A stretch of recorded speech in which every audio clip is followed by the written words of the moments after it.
नमस्कार दोस्तों, स्वागत है आपका स्टडी फॉर सिविल सर्विसेज में। वीडियो को पूरा देखिए। कोई भी आपका फीडबैक है, कोई सजेशन है, तुरंत वीडियो में कमेंट करके जरूर बताइए। अच्छा लगे तो वीडियो लाइक जरूर कर लीजिए और ऐसे वीडियो लगातार फ्री में पाने के लिए चैनल को तुरंत सब्सक्राइब कर लीजिए और बेल आइकन को जरूर टैप कर लीजिए ताकि आगे भी सारे वीडियो आपको मिलते रहे। यूट्यूब में फॉलो करते हैं तो प्लीज ये वाला फ्री टेलीग्राम चैनल जरूर ज्वाइन कर लीजिएगा। सारे नोटिफिकेशन, सारे अपडेट यहीं पे आते हैं, ध्यान रखिएगा। स्टडी फॉर सिविल सर्विसेज का कोई भी पेड ग्रुप अगर आपको ज्वाइन करना है तो सिर्फ 8564805309696083860455 यही नंबर है हमारे, सिर्फ जहां पे कॉल या व्हाट्सएप कर सकते हैं।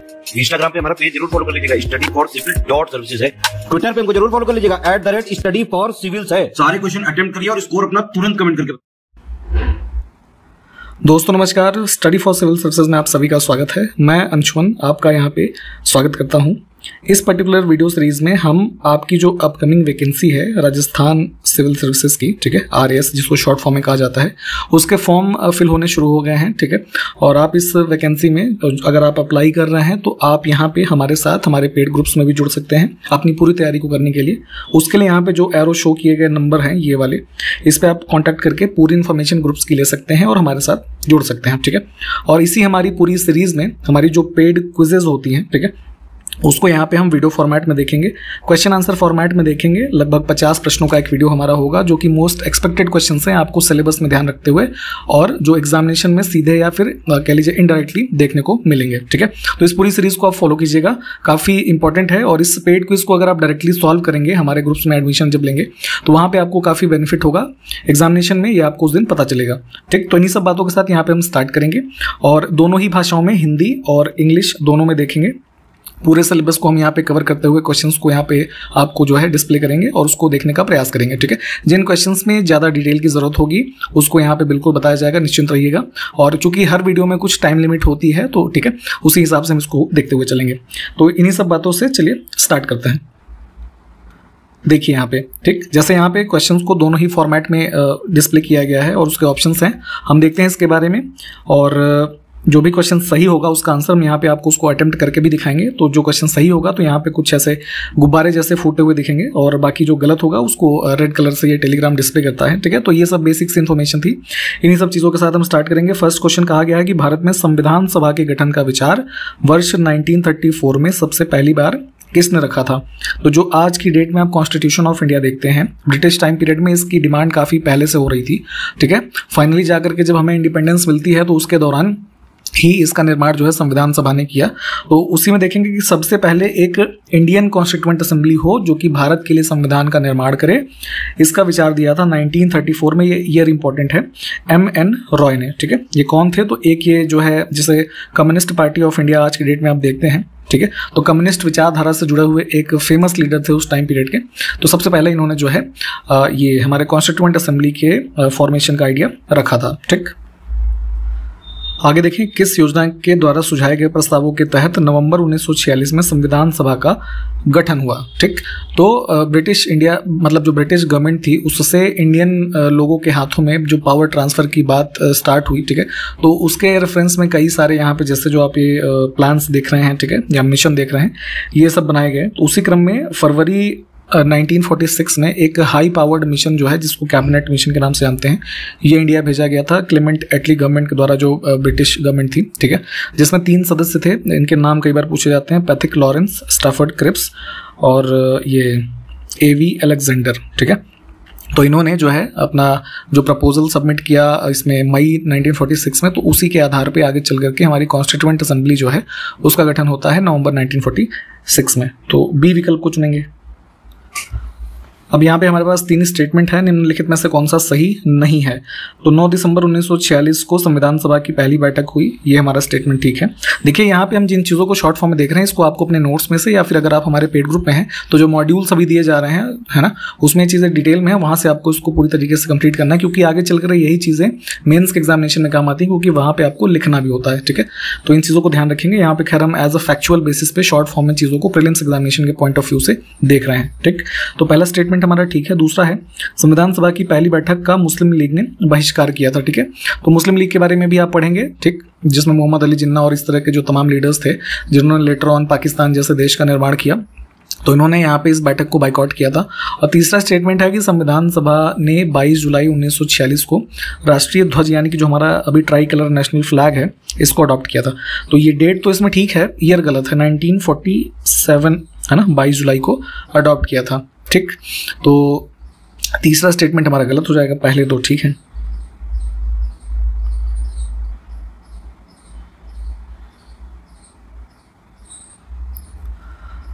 दो स्टेटमेंट फिर से हैं, कौन सा सही है। देखिए क्या क्वेश्चन में पूछा गया है, सही पूछा गया है या गलत पूछा गया है, इसको बहुत ध्यान से देखा करिए। क्वेश्चंस अक्सर आपके गलत हो जाते हैं इसी वजह से। ठीक, तो फर्स्ट स्टेटमेंट कहा गया है कि 13 दिसंबर 1946 को जवाहरलाल नेहरू ने संविधान सभा में उद्देश्य प्रस्ताव पेश किया था। ठीक है, ऑब्जेक्टिव रेजोल्यूशन की बात हो रही है जो कि आगे चल करके हमारे वर्तमान जो प्रीएम्बल कॉन्स्टिट्यूशन का है उसका रूप लेता है। ठीक है, जिसमें कह लीजिए संविधान के सार की जो बातें हैं वो दी गई थी इस ऑब्जेक्टिव रेजोल्यूशन में। तो ये डेट तो यहाँ पे हमारी ठीक है कि इसको जवाहरलाल नेहरू जी ने प्रस्तुत किया था। और सेकंड स्टेटमेंट है कि 2 साल 11 महीने और 18 दिनों में संविधान सभा की कुल जो है 13 बैठकें हुई। ठीक है, तो यहाँ पे ये टाइम फ्रेम ध्यान रखेंगे कि लगभग इतना समय माना जाता है कि संविधान के निर्माण में लगा, और इस दौरान हमारे संविधान सभा की 13 नहीं बल्कि 11 बैठकें हुई। इस वजह से पहला सही है, दूसरा गलत हो जाएगा।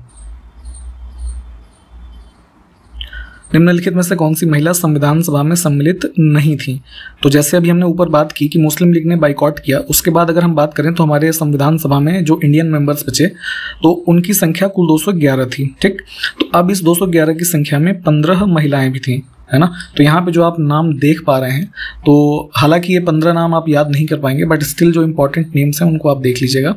ठीक, अगर इसमें हम बात करें तो अरुणा आसफ अली का नाम जो है ये संविधान सभा की मेंबर नहीं थी। अब देखें, डॉक्टर भीमराव अम्बेडकर की अध्यक्षता में गठित प्रारूप समिति में निम्नलिखित में से कौन सा सदस्य शामिल नहीं था। ठीक, तो 29 अगस्त 1947 की डेट थी। ये डेट्स काफ़ी इंपॉर्टेंट होती हैं, इसको ध्यान रखेंगे।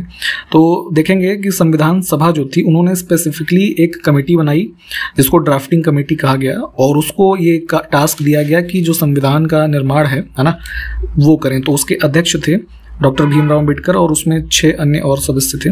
ठीक है, तो उसमें से यहाँ पे अल्लादी कृष्ण स्वामी अय्यर, के.एम. मुंशी, मोहम्मद सादुल्ला, ठीक है, और ये एन. गोपाल स्वामी अयंगर थे, और कौन बच गए, बी.एल. मित्र थे, और ये डी.पी. खेतान। ठीक है, स्टार्टिंग में ये मेंबर्स थे। तो इसमें एच.सी. मुखर्जी नहीं थे, है ना। तो डी विकल्प को चुनेंगे। और यहाँ पे देखिए जो ड्राफ्टिंग कमेटी के और फैक्ट हैं उसको डिटेल में पढ़िएगा। नेक्स्ट है, संविधान सभा ने किस तिथि को भारत के राष्ट्रगान जो कि हमारा जन गण मन है उसको अपनाया था। ठीक है, तो हिस्टोरिकल फैक्ट आप इसको जानते होंगे कि ये काफ़ी पहले इसकी रचना हुई, लेकिन हमारे ऑफिशियल नेशनल एंथम के रूप में इसको कॉन्स्टिट्यूएंट असेंबली ने अडॉप्ट किया था 24 जनवरी 1950 को। ये डेट्स काफ़ी इंपॉर्टेंट है, प्लीज़ ध्यान रखेंगे। कौन सा कथन इसमें से सही है। 2 स्टेटमेंट है। कैबिनेट मिशन मार्च 1945 में भारत पहुंचा था। अभी ये आपको ऊपर ही बताया था कि 46 में आया था ना, तो पहला स्टेटमेंट गलत हो जाएगा।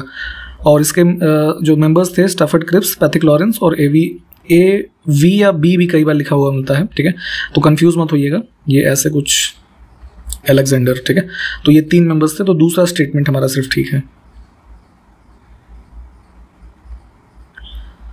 सर्वोच्च न्यायालय ने किस अनुच्छेद में यह व्यवस्था दी कि संशोधन की शक्ति के अंतर्गत ही मौलिक अधिकारों में संशोधन की शक्ति अंतर्निहित है। ठीक है, तो कुछ सुप्रीम कोर्ट के फेमस केसेस रहे हैं जिसमें फंडामेंटल राइट्स के बारे में बताया गया है कि अगर उनमें कुछ ये संशोधन वगैरह करना है तो हमारे, क्योंकि कॉन्स्टिट्यूशनल अमेंडमेंट का एक पार्ट है 20, है ना, उसमें एक आर्टिकल है 368, तो उसके ही प्रावधानों के तहत ये जो फंडामेंटल राइट्स में अमेंडमेंट करने की पावर है वो उसमें ही इनहेरेंट है। तो यहाँ पे हम बी विकल्प को चुनेंगे। इससे संबंधित जो केसेस वगैरह की लिस्ट है उसको प्लीज़ एक बार देखें।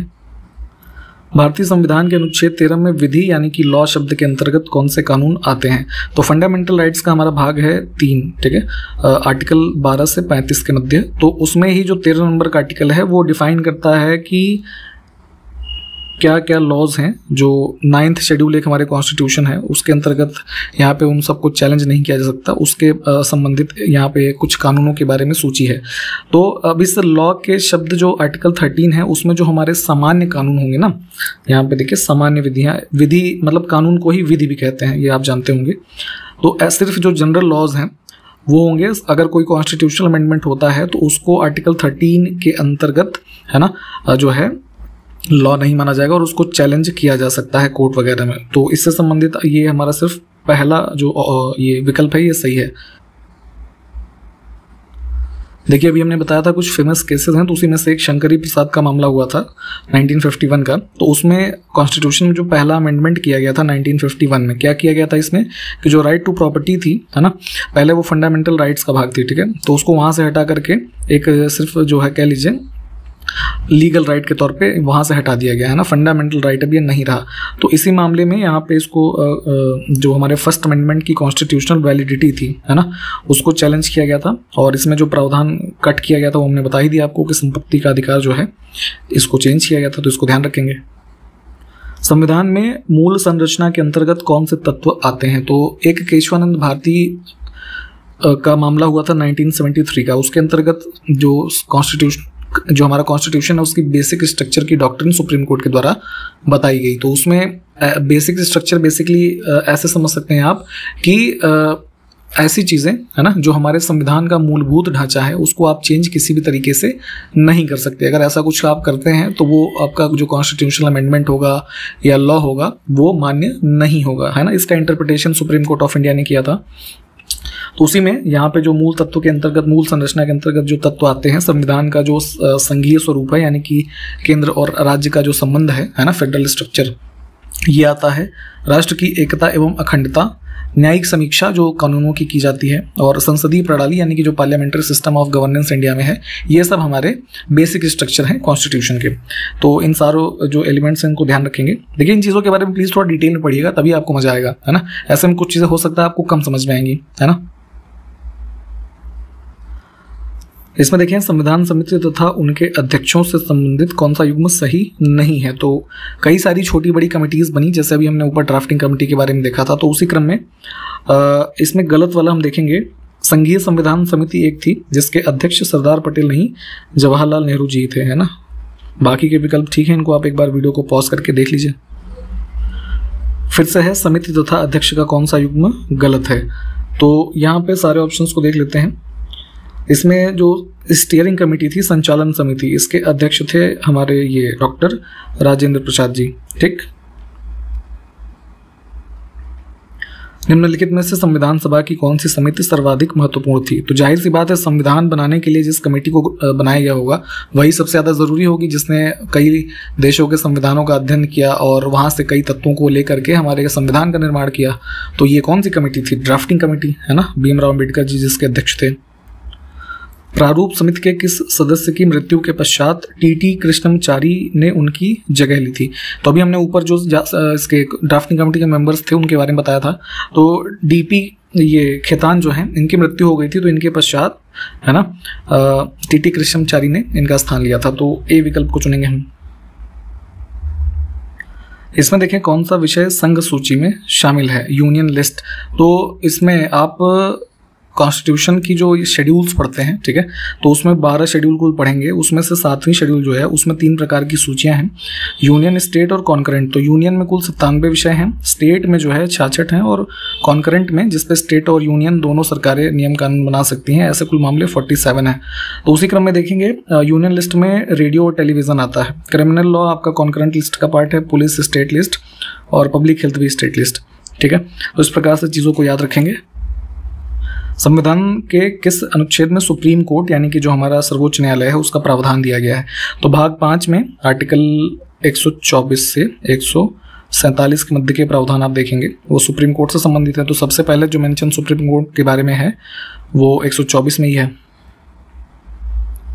कुछ अन्य फैक्ट हमारे संविधान से संबंधित हैं, उस रेफरेंस में देखें कौन सा कथन गलत है। तो यहाँ पे तीनों स्टेटमेंट्स को आप देख लें, इसमें गलत कुछ भी नहीं है।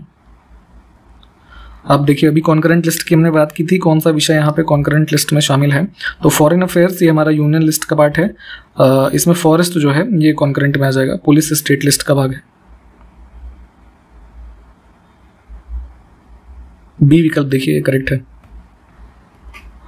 संविधान का कौन सा अनुच्छेद बच्चों के लिए मुफ्त और अनिवार्य शिक्षा से संबंधित है?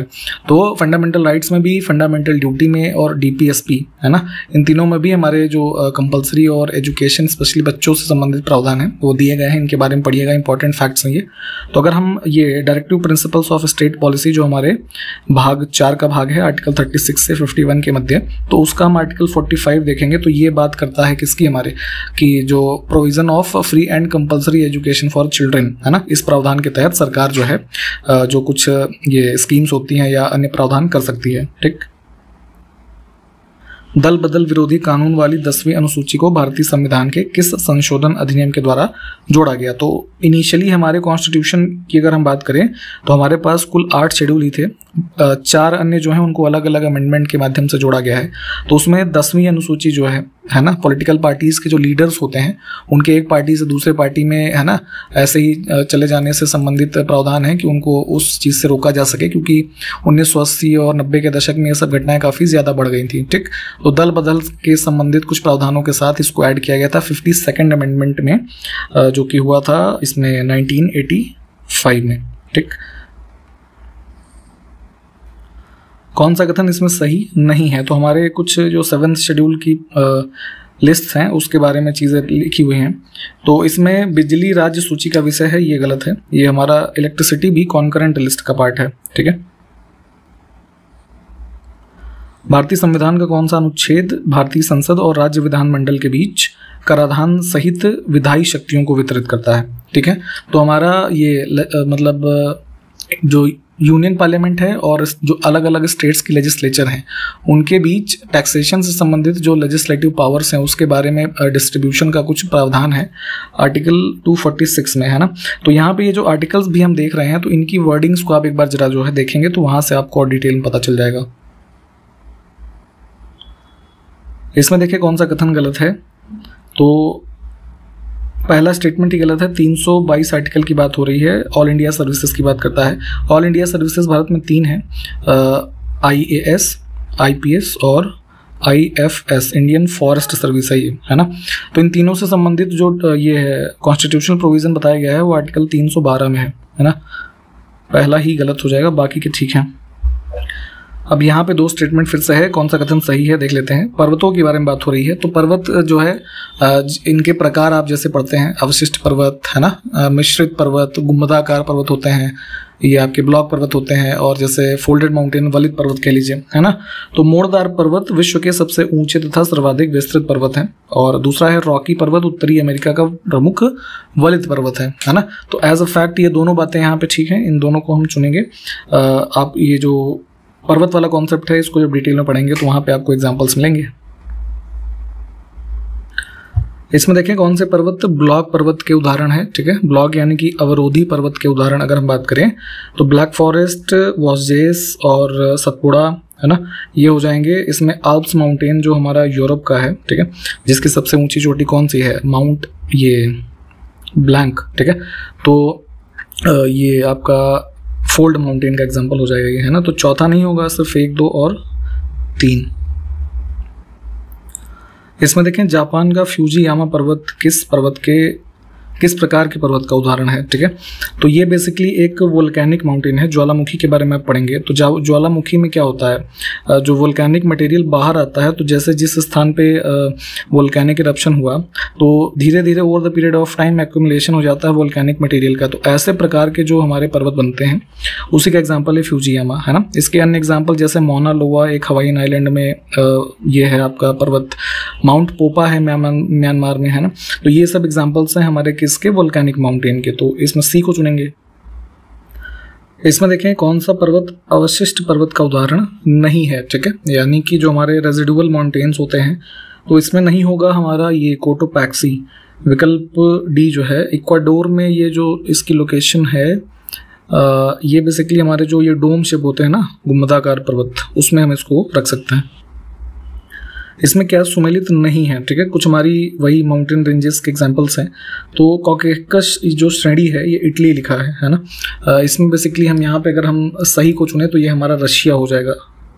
और इसमें देखेंगे सबसे हाईएस्ट पॉइंट की अगर हम बात कर लें तो ये इसमें लगभग जो है ये एल्ब्रस है ना, ये हो जाएगा।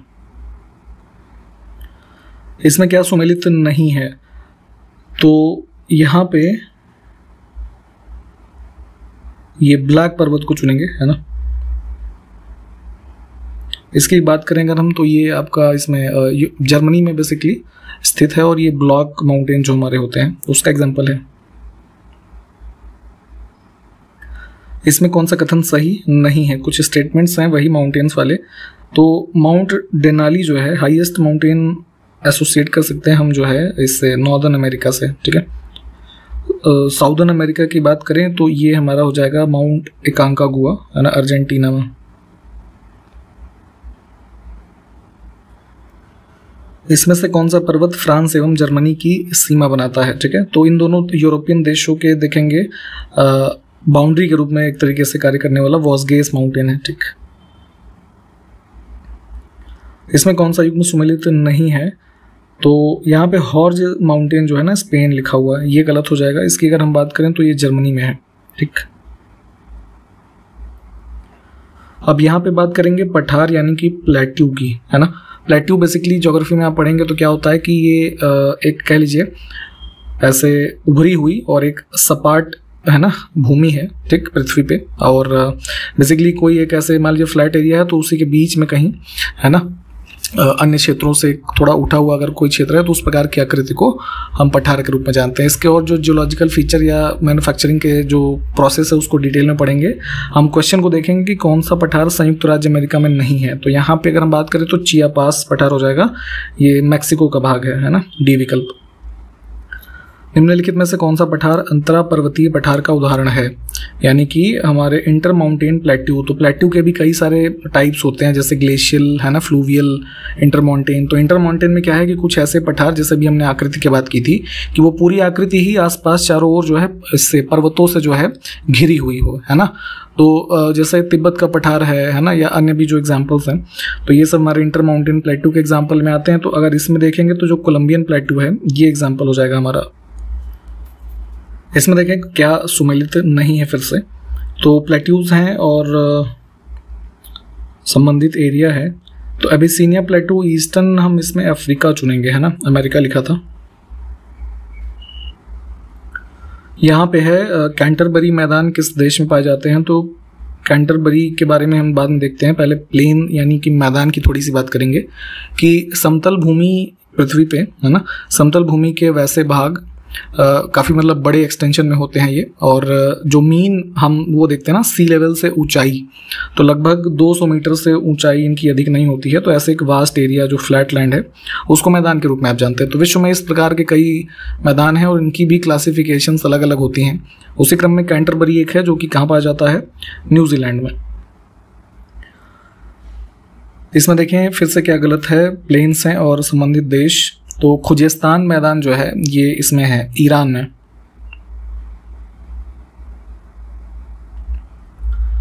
अब देखें कौन सा युग्म गलत है। तो यहाँ पे ये जो नाम लिखे हैं और संबंधित देश या क्षेत्र का नाम, तो ये बेसिकली ग्रासलैंड्स हैं जो कि जैसे मैदान से अलग होते हैं, ठीक। ऐसे देखेंगे तो भूमध्य रेखीय जो क्षेत्र है उससे ध्रुवों तक, यानी कि जो हमारे नॉर्थ और साउथ पोल है, दोनों तरफ के एरियाज में हमारे ये घास के मैदान पाए जाते हैं। मुख्य रूप से जैसे उष्णकटिबंधीय घास के मैदान हम पढ़ते हैं, शीतोष्णकटिबंधीय पढ़ते हैं, ठीक है। तो इनके डिटेल में आपको पढ़ना है चीज़ों को। उसी क्रम में से अब यहाँ पे जो लिस्टिंग है, तो ये पार्क लैंड टाइप के ग्रासलैंड अगर हम देखेंगे तो इसका लोकेशन ये है अफ्रीका में, आपका साउथ अफ्रीका जो एरिया है ना, वहाँ पे, ठीक।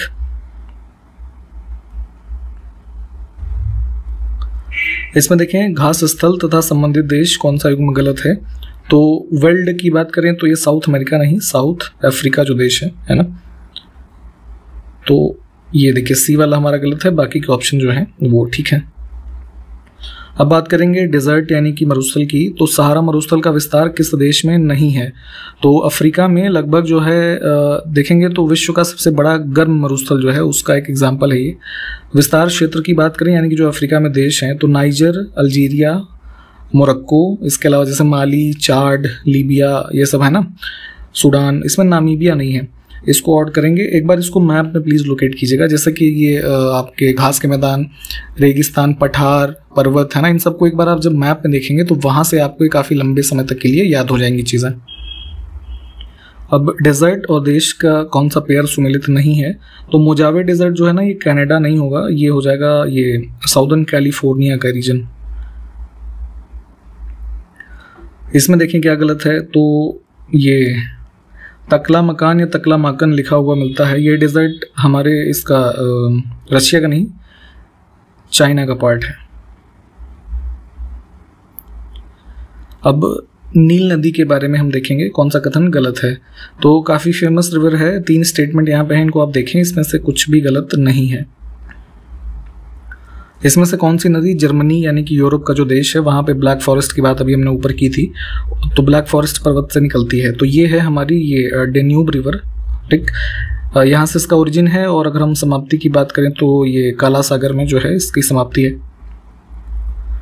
कौन सा कथन इसमें गलत है? कुछ फेमस स्टेटमेंट्स हैं, विश्व की प्रमुख कुछ रिवर हैं, उनकी कुछ विशेषता है, इनको आप प्लीज़ एक बार मैप पे लोकेट कीजिएगा। माही रिवर, लिम्पोपो, कॉन्गो, है ना, ये तीनों के बारे में फैक्ट ठीक है, इसमें गलत कुछ भी नहीं है। इसको एक बार मैप में लोकेट कर लीजिएगा। कौन सी झील कजाकिस्तान तथा उज्बेकिस्तान की सीमा बनाती है? तो यहाँ पे देखेंगे इंडिया के ऊपर नॉर्दर्न रीजन में और इससे रशिया से नीचे हमारे जो कुछ देश हैं वहाँ पे ये जो लेक इनकी ये कह लीजिए सीमा बनाती है, तो इसका नाम है एरल सी। ठीक, इस वीडियो का अंतिम प्रश्न हम देखेंगे। यहाँ पे हमारे पास 4 स्टेटमेंट लिखे हैं, उसमें से पूछा गया है कौन सा गलत है। ठीक है, इस प्रश्न का उत्तर आप हमको कमेंट बॉक्स में कमेंट करके बताइए। ठीक है, और यहाँ पे जितने भी क्वेश्चंस हमने देखे हैं प्लीज़ उसको ध्यानपूर्वक देखिएगा और मैप वाली चीज़ों को मैप में लोकेट करें। हमारे पेड ग्रुप्स में जुड़ने के लिए डिस्क्रिप्शन बॉक्स में भी कॉन्टैक्ट डिटेल्स हैं, अगर आप चाहें तो वहाँ पर जाकर के कॉन्टैक्ट डिटेल्स पे कॉन्टैक्ट करें और पूरी इन्फॉर्मेशन आपको वहाँ से प्रोवाइड की जाएगी। ठीक, तो इन्हीं सब बातों के साथ हमारे साथ यहाँ पे इस वीडियो को समाप्त करते हैं हम दोनों लोग मिल करके, और इस सीरीज़ को हम आगे कंटिन्यू रखेंगे। ठीक है, तो मिलते हैं अगले वीडियो में, तब तक के लिए नमस्कार, जय हिंद।